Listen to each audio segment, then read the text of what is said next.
I have today with me market experts, the leaders of the tourism boards of different countries that I will introduce now. Before that, my name is Nasir Jamal Khan. I am the CEO of Naboodah Travel and Tourism in UAE, and we have our presence in Saudi Arabia and heading towards different countries in Europe and USA. Will be our new establishments. Today we have a topic to discuss, which is strategies for attracting visitors post-COVID by the different tourism boards from different countries. So today we have with us Ms. Siobhan, Naughton, who is the marketing executive, Middle East and Asia at Tourism Ireland. We have Mr. Daniel Rosado Bayon, Director, Spain Tourism Counselor, Gulf Region. We also have Mr. Claude Zammit Travison, Senior Manager, Destination Marketing, Russia and CIS, Japan and South Korea, India, Middle East, a huge area to cover. So before we proceed, I would like to request Ms. Siobhan to give us a brief introduction about her for our viewers. Hi everyone, as Nasir said, I am the Marketing and Trade Executive for Tourism Ireland based here in the Middle East for the last 6 years. I'm really pleased to be joining the panel today and looking forward to talking about all the exciting plans that Tourism Ireland have for the next few months, and especially around things that we're planning at Expo. So looking forward to letting everyone in on all those exciting plans.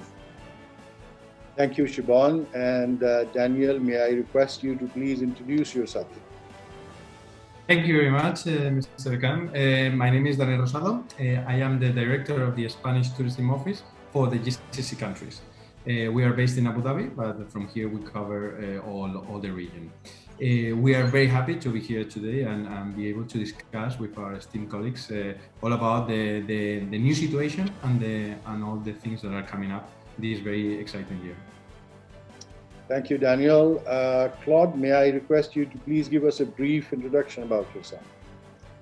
Well, hello, my name is Claude Zammit.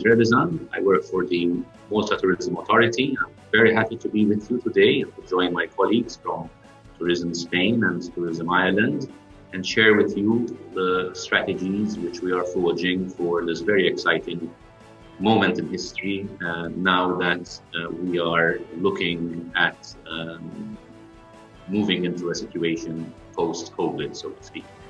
So I look forward to share with you our experience within the region. Thank you very much, Claude. So thank you very much all. In keeping in mind the topic today, before we start our discussions, I would like to refer to UAE, for example. UAE is the comprehensive and inspiring model in addressing the repercussions of COVID-19 pandemic and the fastest recovering countries from the crisis. I've been listening to reading since morning some Trav Talk magazine, and I've been listening to some radio channels, and I've been hearing all the positive news, and this is one of the comments that I've heard. And looking at the Expo 2020 is transforming the country, the UAE, into a very, very promising tourism season, transforming the country into a leading global destination, attracting millions of visitors. And all these visitors are expected from 190 countries. Fully vaccinated passengers can, of course, travel to UAE to attend the Expo. Now, this will motivate a lot of people in terms of Expo to come and attend the Expo, and also it's a tourism. It includes the tourism. So Dubai is attracting not only UAE is not attracting people to attend Expo, but attracting tourism as well. And this will have a very positive impact around the world, I'm sure of that. Having said that, it's a very, again, a very positive signs to see that, for example, looking at Irish Tourism Board or Irish tourism team here, they have been very, very attractive, like others, throughout the pandemic, throughout 2020. The relationship between the trade and the consumers and the tourism board was very well maintained. So is the case with the Spanish tourism in UAE. And Claude, as I said, we also met recently on Zoom, and it's a very, very good sign to see Malta tourism also getting in action in UAE, and this will bring a lot of business to Malta as well. So looking at the current scenarios, my first question that I would like to raise is that I see, as I said, Malta tourism, Irish tourism, Spanish tourism, they have been very busy in the market. Irish Tourism Board has created a WhatsApp group for the travel agents, and they keep them updated all the time. Spanish tourism has arranged multiple functions to educate the trade regarding country opening. Irish tourism never stopped an interaction with the whole market, and we have Malta Tourism Board was also interacting with a lot of agents on Zoom, and the delegations currently visited UAE to meet the travel trade, which is an extremely positive sign. Now, out of all these activities, what is the outcome that we are looking at? So, Claude, if I may ask you, how are the tourism boards catering to the new situation of post-COVID, and how are you guys attracting and educating the people towards the tourism into Malta? Because Malta is a known destination. However, it is now coming into picture more and more day by day. So how do you see the activities, and how do you see, how are you catering after the COVID? Thank you, Nasir. I think COVID actually gave us a moment to rethink our strategies, to look inwardly at the activities of the activity and the work we do as a tourist board. In reality, even though obviously the advent of COVID was devastating for all of us, because if we look back 18 months ago, from passenger movements of 2.8 million, we practically went down to zero. So it was devastating. It was a moment for us to rethink and retrench. So there was a moment when we, all of us, not just Malta, but most of our colleagues as tourist boards, were actually looking inwardly and using the time to actually strategize and look at how we can do things better. So in reality, it was one of those moments where in 20 years working in doing this destination marketing, I never had the time to look at what we do, because we were so busy with our day-to-day operations that we never had the time to do it. So this was something positive which came out.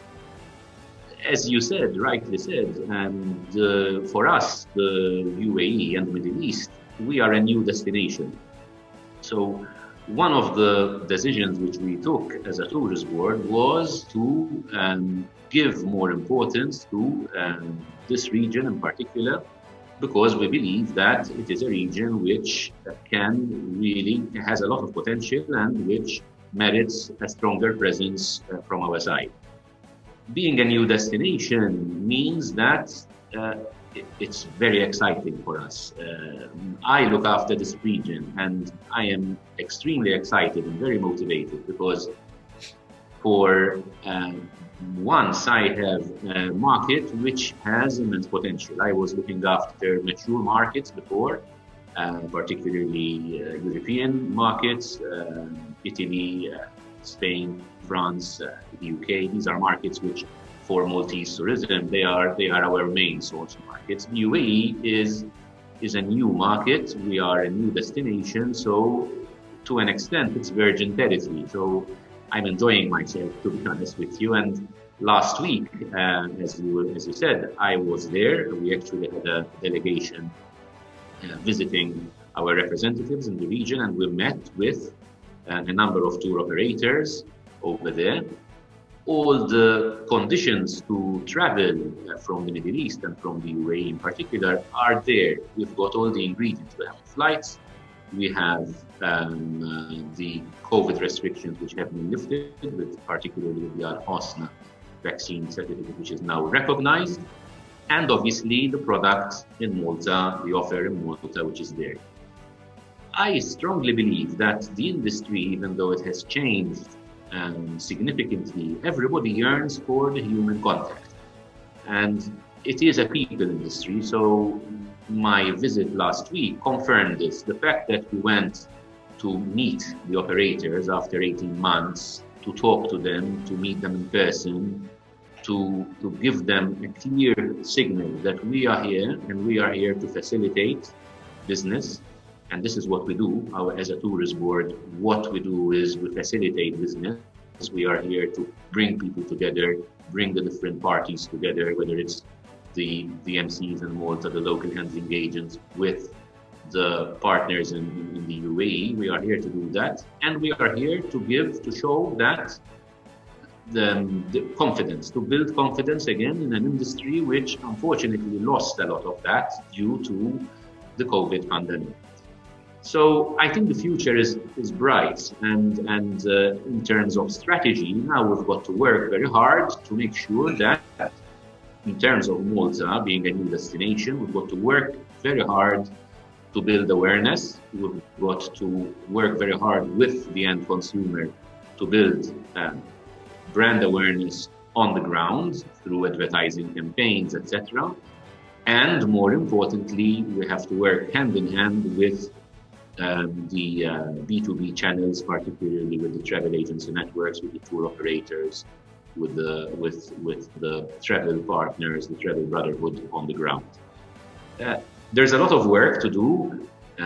We're literally overwhelming. I mean, the amount of work is overwhelming. I think post-COVID, the challenge is we've got to do more with less, right? So it's very challenging. But the future, I say, is bright, and I'm very optimistic for the coming months. Thank you very much, Claude. I totally agree with you. I believe there is a lot of potential there. A lot of people, the fear factor is disappearing. People are developing a lot of confidence, especially with the opening of the borders and reduction in the protocols. It's helping people to make decisions to travel. And once again, I do appreciate the efforts made by the Malta tourism as well.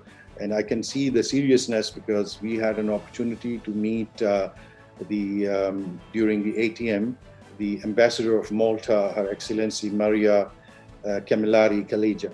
And I could see that how seriously she was pushing the tourism to Malta. So I can see from which level, including the tourism of Malta, I can see the seriousness, and we all can feel it. And I really wish you good luck. And I'm sure there's a lot of potential for Malta as well. So looking at, let me go to Siobhan now. Siobhan, I am fully updated for myself on Ireland, because I get continuous updates from you and your teammates. Having said that, I understand that there are now there are leniencies in place in terms of travel to Ireland, because what we have seen just before COVID, in a couple of years' time, the movement from UAE to Ireland was grown by more than 100%, and it was a fantastic job done by Irish tourism team, and of course with the support of your travel agents or the travel trade market. And then of course the COVID happened, and then of course the borders were closed, the visas were not being issued.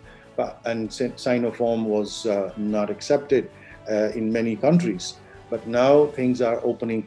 So please tell us about Ireland now, and let us know that what has changed. Is there any new protocols there in place, or any change in the protocols, and how do you see the impact? So I suppose just to start by saying that Ireland has started reissuing visas, traveller visas. So the country is reopen for visitors, which we're very excited about. And we launched our Green Button campaign on the 4th of October. So you may have heard all about that on social media, and also across radio stations in the UAE. I would like to just kind of say, just to kind of refer to some of the points that you mentioned earlier. I think COVID gave Ireland an opportunity to catch up. Like Malta, we're an emerging market. So I suppose the virtual platform gave us reach that we wouldn't have had before. We are very great friends with most of the UAE travel trade, but unfortunately for us, just with limitations of staffing and things, we weren't able to reach maybe Saudi or Qatar or Kuwait as much as we would have liked to. So it gave us the opportunity to reach out to those agents and to educate them all about Ireland. So now, thankfully, they're up to speed. And post-COVID, we're actually going to be going to those destinations in person and spreading the Ireland message.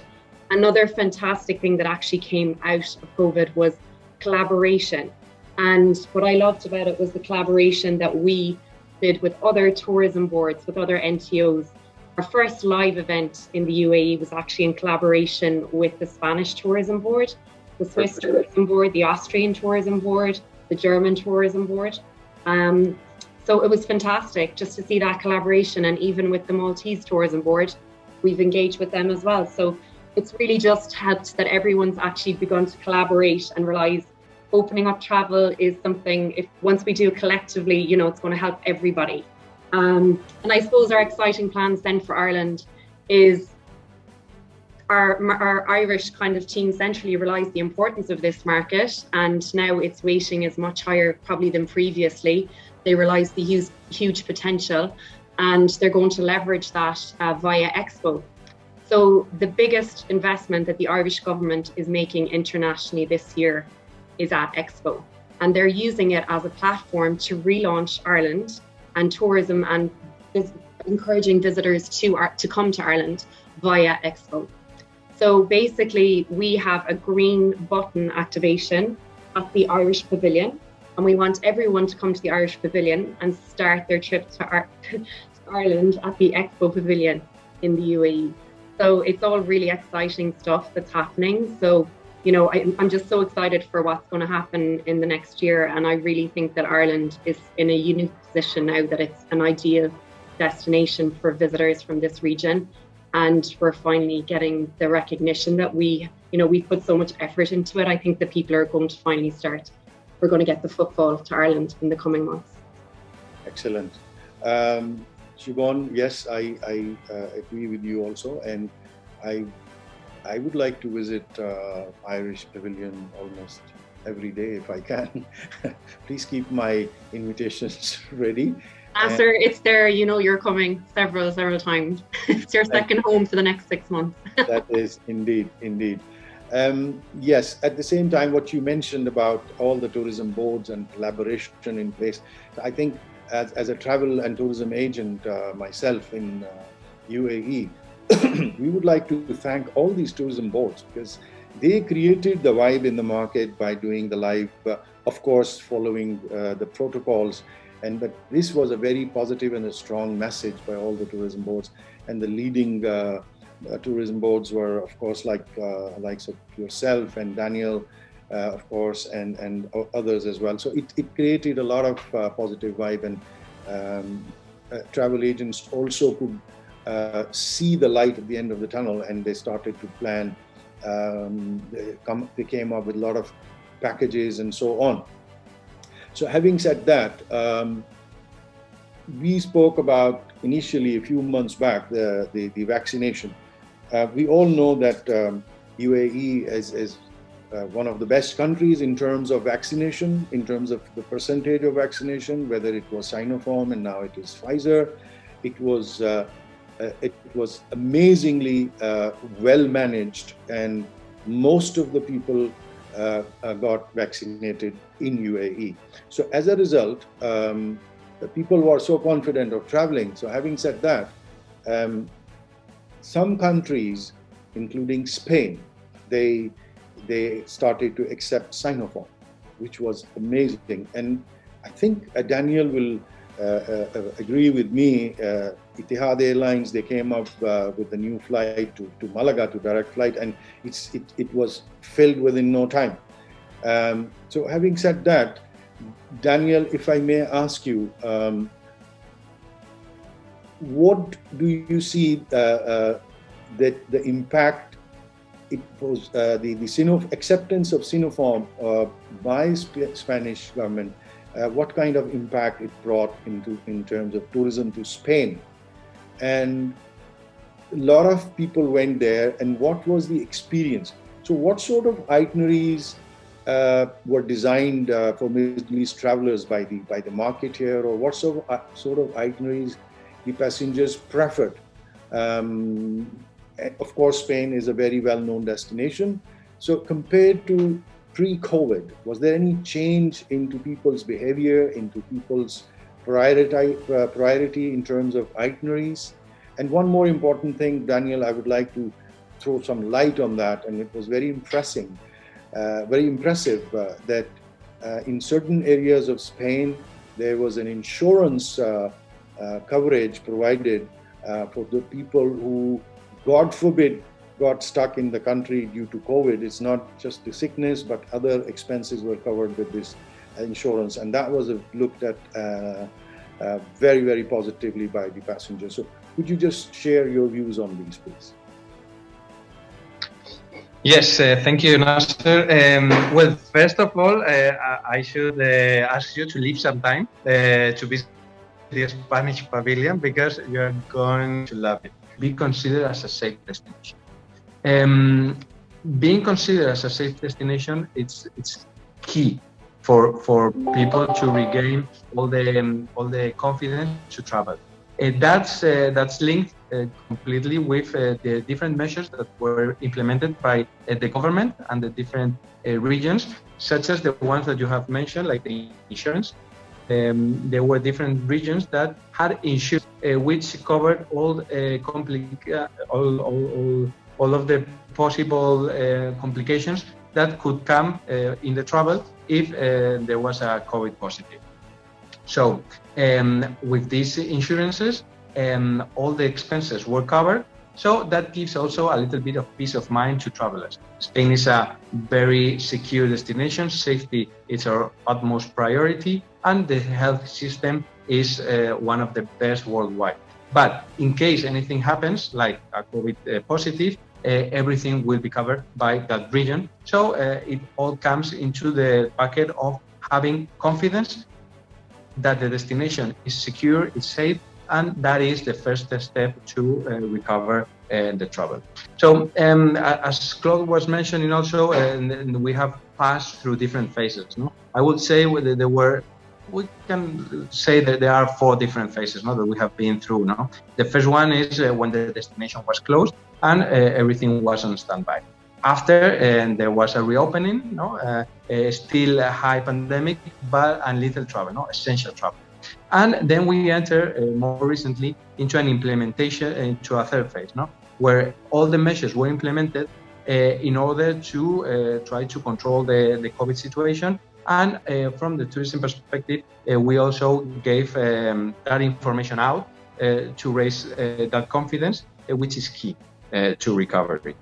And now we can find ourselves in this fourth phase, no, which we now are in the recovery. No, we have done all these efforts, and now we are highlighting and giving value to all the efforts done during this month. No? Vaccines, for example, as you were mentioning, UAE is second. Well, it's amongst the top 3 most vaccinated countries. Spain is also one of the most vaccinated countries in the worldwide, not as so many doses as per citizen as the UAE, but we are very high in all the rankings, top 10 in many rankings. So we are one of the most vaccinated countries. So that also gives that confidence.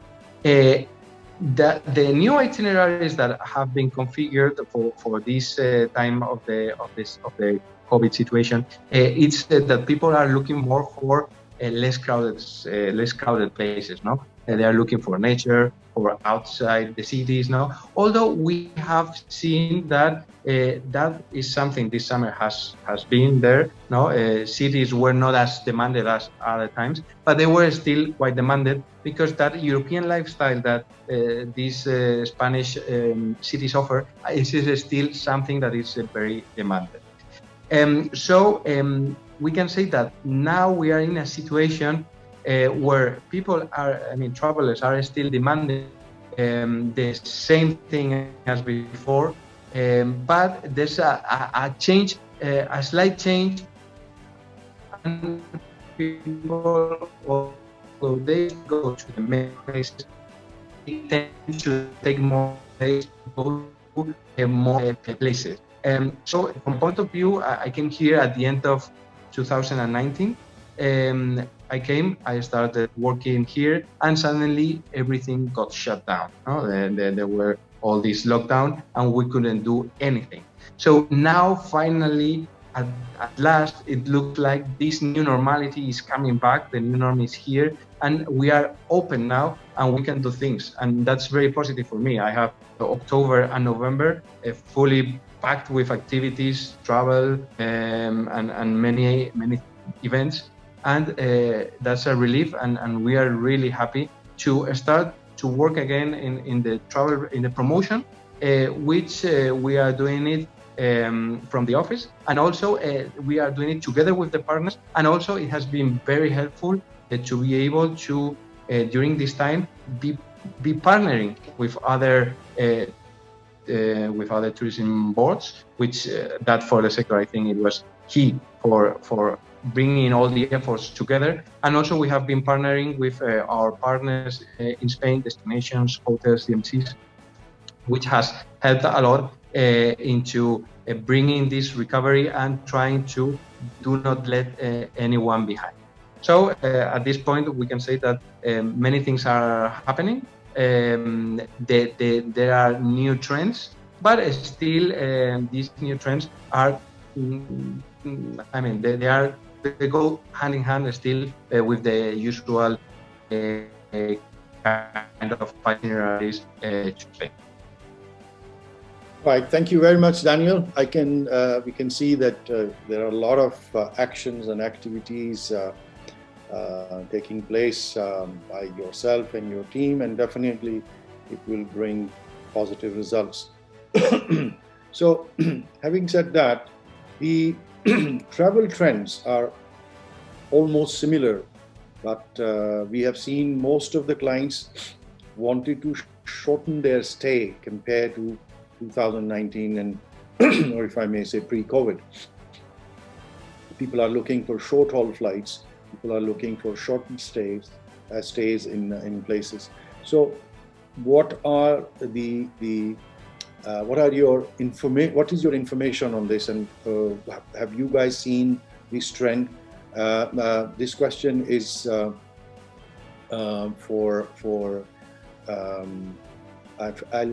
take this question to Claude, for example, and I will add here that most of the people that we have seen, they prefer private transfers, personalized tours. On the top of their mind is health and safety of the country, medical facilities at the destinations. There is another trend of people using private jets instead of taking the flights. Having said that, how do we see, Claude? I have a friend and and a tour operator, or if I may say, he is providing the concierge services for VVIP clients into Malta. So he has briefed us a lot. By the way, this friend of ours is from Ireland, based in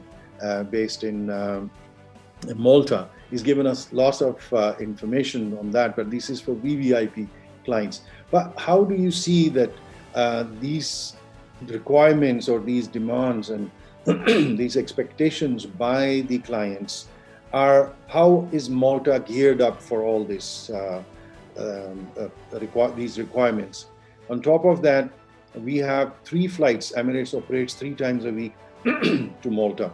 I believe with your efforts and with the information that you will share with us with regards to my question, I see the potential of increasing the flights from Dubai to Malta, or maybe Air Malta flying into Dubai as well. So your comments, please, Claude.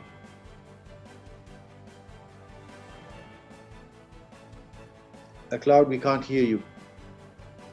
Okay, I unmuted. Sorry about that. To start with, health and safety, as you say, is key. I mean, the main concern which anyone traveling has is how safe is the destination we're visiting? How easy is it to and accessible is it to go? People want to travel. Yes, there is a general trend of everybody wanting to travel after 18 months not traveling. So we are seeing that there is a strong demand for travel, but they want to do it with the peace of mind that the actual travel experience will be hassle-free. So we as a destination, we want to make sure that anyone coming from the UAE, from the Middle East, from this region, does have a seamless and trouble-free experience until they get here. That is key, very important. And then obviously, once they are in the destination, we have to make sure that all the right protocols, measures are in place so that the traveler, the tourist, will have a wonderful experience where safety remains our priority. So we have seen a shift really in Malta, but not only. I think most of our colleagues in Europe and worldwide actually have given full importance, full priority to safety, to health. We've heard this sort of before as well from different ministries of health, not least even the Maltese health authorities, where we were saying health is key. Health is the #1 issue. So sort of the frustrations which we all had as tourism professionals, Daniel was saying before that how frustrated he was that he couldn't do much during the past 18 months where we couldn't actually have any form of tourism activity reach our shores. That is because we were actually looking at health. So in reality, the health was taking over tourism as a priority, so to speak. They go hand in hand. You were mentioning before this particular market, there is clearly also a niche, which is the concierge type of travel also with private jets, very high end, staying at luxury boutique hotels and so on. And I know that there are a number of DMCs based in Malta who are actually addressing this kind of client and doing it very, very well, exceptionally well.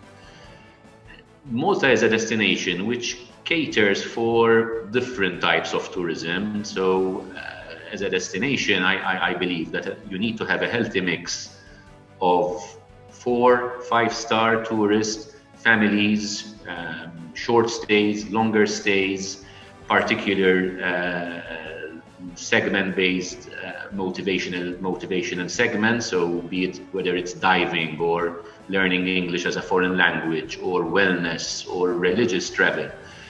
These are all important. When it comes to that side of the world, obviously there is also a very interesting profile of tourists who would want a very exclusive type of experience, possibly traveling with a private jet, having a tailor-made experience, curated experiences where practically the entire island becomes accessible to that particular with private tours, private visits, etc.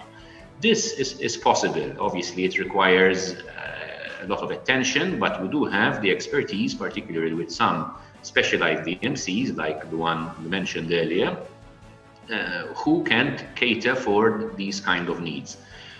We are also actively looking at this kind of travel, obviously within the context of having a healthy mix. So we will not, as a destination, become an exclusive destination doing only luxury travel. Luxury travel is an important aspect within the overall mix. Let's not forget that as a tourist board, we've got to cater for all the different partners in Malta, so hotels, whether they're 3, 4, or 5-star, with, however, a general vision to have a higher quality type of tourism. I think tourism today, more than ever, what are people looking for? People are looking for an authentic experience. People want to have an exotic type of travel. So even though we're Mediterranean, for somebody from the UAE, we would be exotic because it's a different type of experience, and people want to be pampered. So let's not forget that we're talking about hospitality. So the key crucial factor of tourism and the raison d'être of our presence here is to offer hospitality, and this is very important. We're lucky because here with my colleagues, where I have Spain, Ireland, Malta, we all have a history of hospitality, legendary hospitality. We're known to be very hospitable. We work together on a number of occasions. Tourism Ireland, particularly, I have colleagues in Ireland, even with my colleagues in Spain.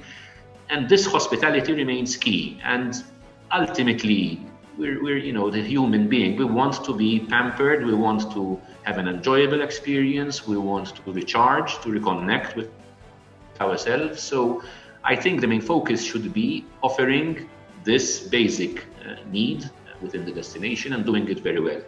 So again, going back to the luxury type of holiday experience, it is essentially about that, about meeting the client's expectations and exceeding them.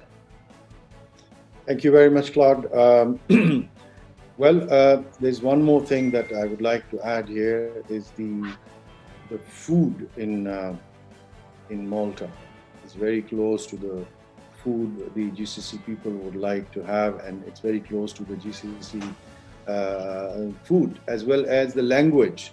I see a lot of Arabic there is a lot of Arabic words, or maybe more than words, in the Maltese language. So I think it's a very good mix, and people would definitely enjoy visiting Malta. And we all said, as we said, people are looking for places which are less congested, which are more green, and which are more peaceful. And I'm sure Malta is definitely one of those destinations. Travel is all about emotions and memories for me. I'm definitely going to plan to visit Malta very soon. I haven't been there. That's one destination I would like to visit. But talking about the emotions and memories, I've been to Spain, and I'm sure a lot of people have been to Spain from the travel trade as well. We have extremely good memories. We had fantastic time in Spain with the history, with the gastronomy, with the weather, and loads of things that you will remember.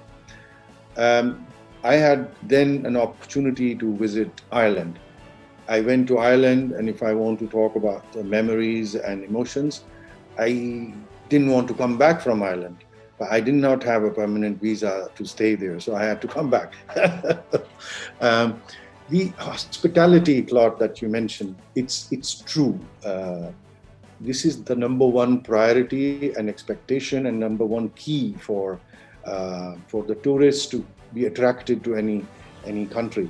So, Siobhan, we know that now the visas are being issued and borders are being opened. Please share with us that what did you feel, what kind of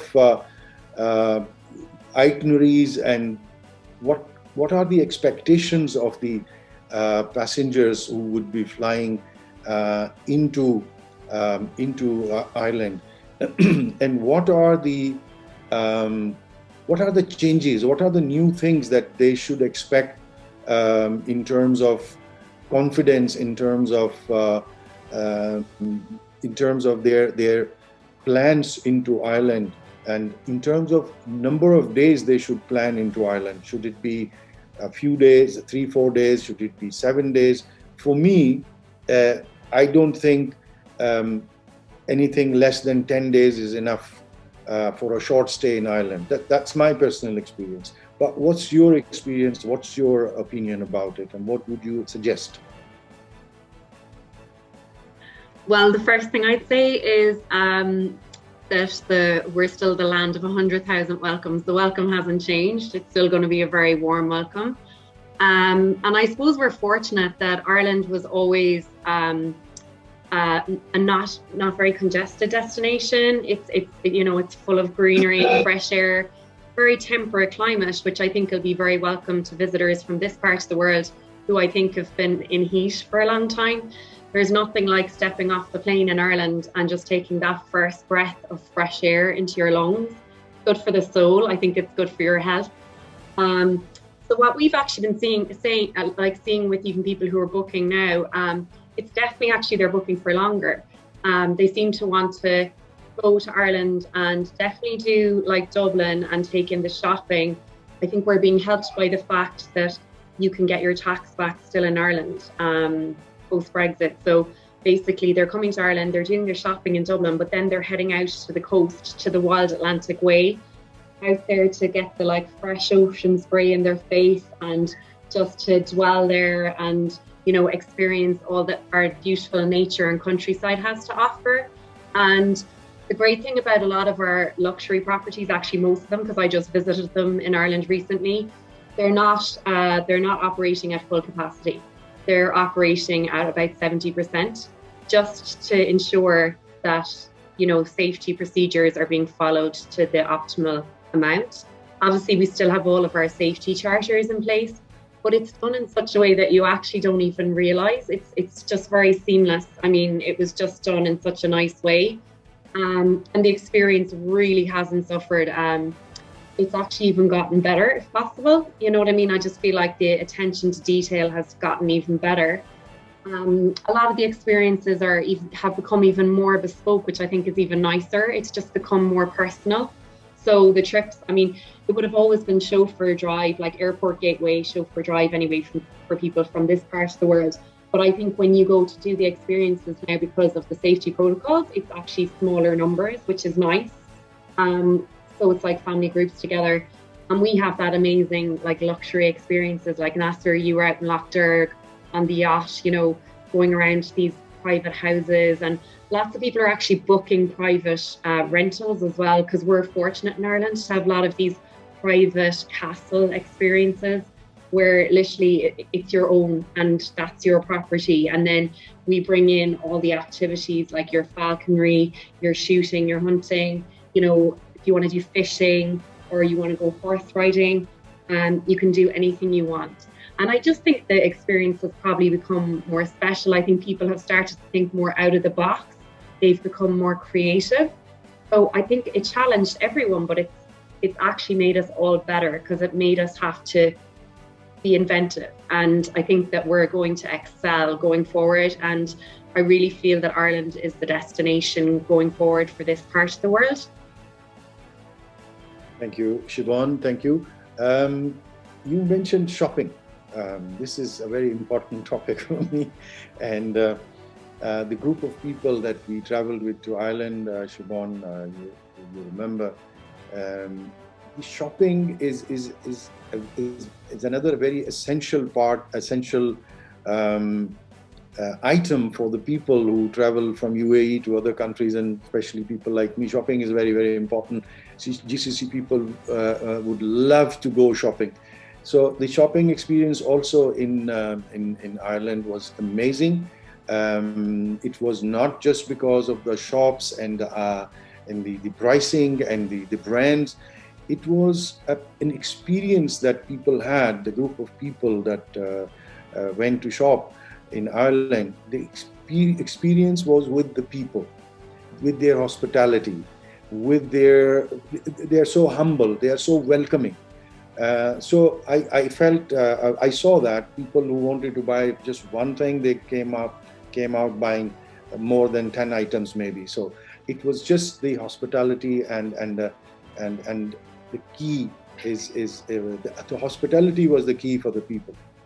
Having said that, not only for the shopping but otherwise also in any country, and what we have felt in Ireland as well, that the hospitality is so simple and so lighter and so straightforward that even if it is your first time in Ireland, you don't feel it's your first time. You feel like you have been here before.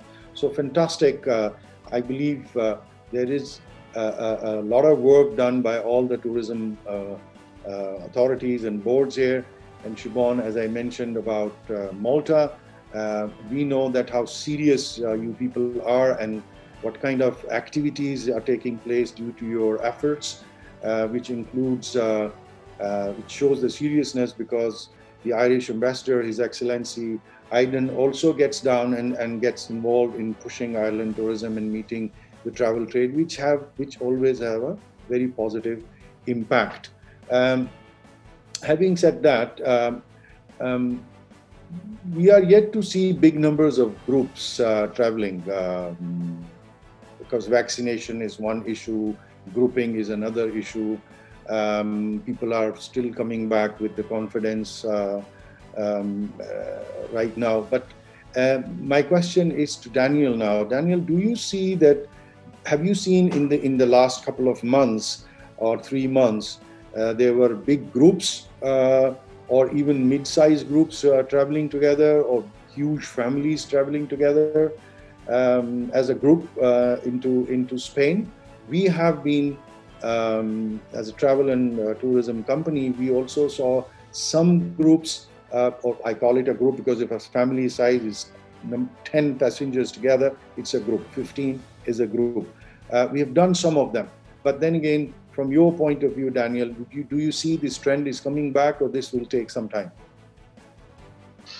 Okay, so this summer we have seen a very positive trend to Spain, especially in July, during Eid. Spain was a very popular destination. We had, for example, a lot of flights to Malaga. Even Etihad opened a new flight to Malaga, and that was a very positive flight for Malaga. It was quite popular. So we have seen a lot of movement towards Spain.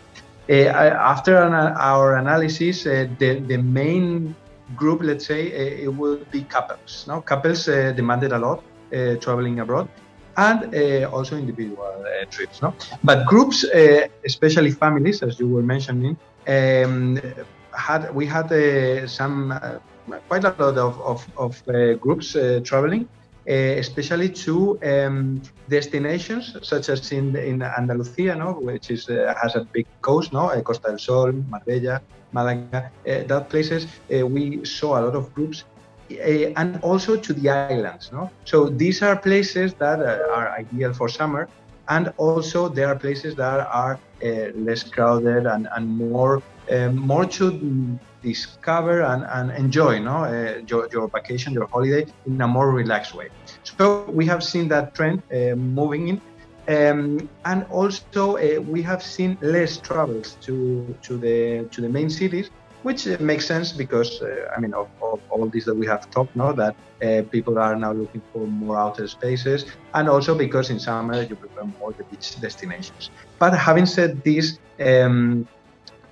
before the pandemic, we were pushing for new destinations. Green Spain, which is the north part of Spain, which has a similar weather to northern countries of Europe, and it's very green. You have like green mountains that end in the very blue sea. So the landscape is fantastic. In summer the weather is amazing because it's quite chill. So it's very nice. So Spain has so many things to offer, and now we have that opportunity again, to push other destinations, which we feel that they can really cater for the needs of and the desire of the people of the living in this region. So we will still continue to push for people here to really discover Spain, because they have an image of Spain which is in general terms very good, but they don't know all that it has to offer. No, Spain is an all year round destination. You can go not only in summer, you can go at any point of the year. You can even do small, let's say, city breaks. No, 3 days you can do it. No, it's a 7-hour flight from this region, more or less. You can really enjoy the city. But also we want people to come not only throughout the year, but to experience the other unknown parts of Spain, which are great. And for example, they are perfect for self-drive. It's perfect combination. We've seen that also this year. Actually, we've seen that the renting of cars, the hiring of cars this summer, it was amazing. It was like never before. People wanted to drive themselves rather than going in public transport or together with other people. No, it makes sense, no, because of the situation. And some of them, when they have come back, they have told us all the things that they discovered because they went out of the main hubs of tourism. No, they get the car and they started to enter small villages with great heritage, maybe a little bit unknown. And they discover and really enjoy, because it's even you have very authentic. When you go to a small village, everything is so authentic and so different from this region. So people that did that, they really enjoyed, and actually that follows a pattern now that it was there are some Bollywood, for example, films now that they used to do that self-drive around Spain and from other. Not only Bollywood, but other industries around the world. You can see that once people know that there's a possibility, the infrastructure is good, there's lots of things to discover. So there's a big opportunity for us to make the people discover all that Spain has to offer. Thank you, Daniel. So having said all this, we all understand there is a great potential for Malta. There has been always a great potential for Spain. Spain is a very, very well known and I would say very, very old destination, and people are very well aware of Spain, and there is a lot to do in Spain, a lot. There is a lot of history, geography, gastronomy, and of course there is some shopping. Shopping in Spain is also very good. I believe that all the efforts which have been taking place by all the tourism boards together, and especially we're talking to 3 of you, this will definitely result into something very positive, and the travel will further grow. We, the travel agents in the market, we would like to thank all the tourism boards and now the 3 of you, because alone we cannot promote a destination. Alone we cannot just push a destination. And alone we cannot bring back the confidence of people or passengers after COVID.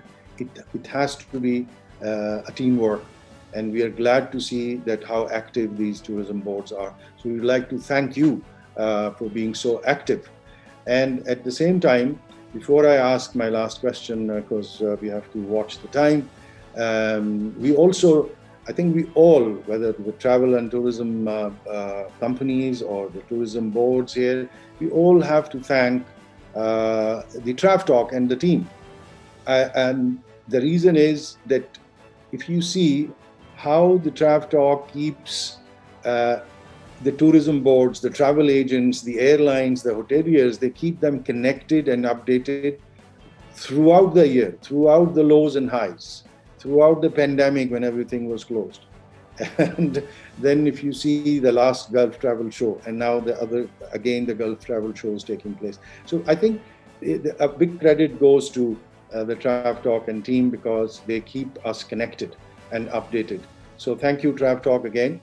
And my last question would be to 3 of you together. If you would like to convey a message to the travel trade or the passenger, Daniel, starting from you, what is your message to the travel trade?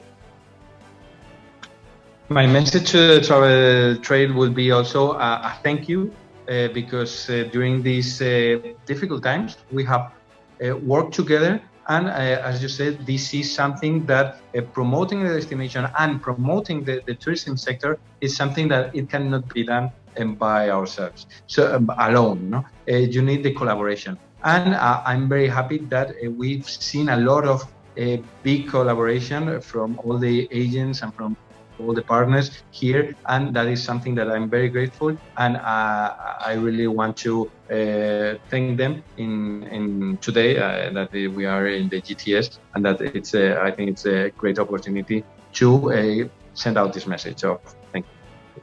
Thank you very much, Daniel. Siobhan, what's your message, please?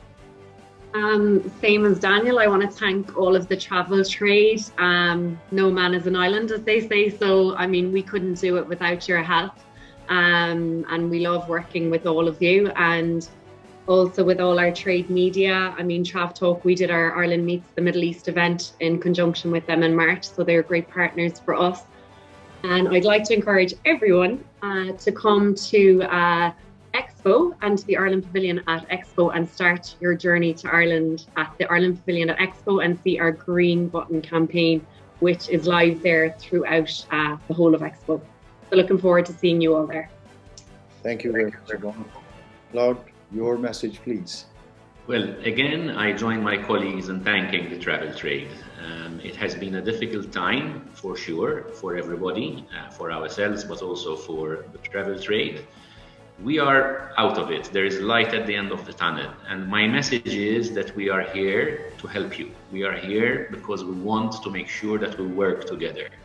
It's a message of confidence. We want to go back to how it used to be in before COVID, but we are now wiser because we have an experience which was unprecedented. So we are much wiser and smarter, for sure. So let's work together, and you can reach out. I am based in Malta, but we have a team of your reps Dubai, Glenn, Faraz and Ali. They are our representatives for the GCC region, so please reach out to them. You have our full support. We want to make sure that together we can offer a new destination, which is Malta, for your clients from the Middle East. Thank you, Claude, and we do appreciate the efforts of Glenn and team from Aviareps. They are very active, and of course, they are very, very well known in the market, and we do appreciate their support. So at the end, I would like to thank all of you. And as you correctly said, you couldn't do without the travel agents. We couldn't do without you as well. So we wish you a very successful, bright future, millions of tourists to all these 3 countries and the other countries. Thank you very much once again for being on this panel, and definitely we will meet again, not on Zoom. We'll be meeting face to face, and I'm sure all of us will be visiting the pavilions. We'll